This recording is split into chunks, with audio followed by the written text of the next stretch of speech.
Окупанти заважають пересуватися моніторинговій місії на Донбасі. Про це йдеться у звіті СММ ОБСЄ. Спостерігачі жаліються на перешкоду при проїзді через блокпости окупаційних сил. Через це місія розділилася на 3 групи, має складнощі в комунікації та різну чисельність. Це заважає моніторинговій місії слідкувати за режимом припинення вогню. Минулої доби окупанти двічі відкривали вогонь по позиціям об'єднаних сил на сході України.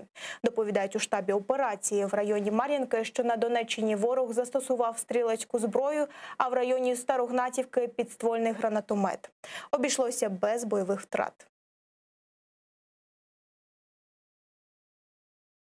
Так, у районі населеного пункту Мар'їнка ворог вів вогонь зі стрілецької зброї, а неподалік Старогнатівки застосував підствольний гранатомет.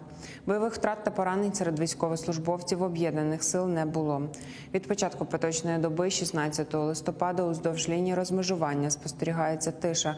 Вогневих провокацій з боку російсько-окупаційних військ не зафіксовано.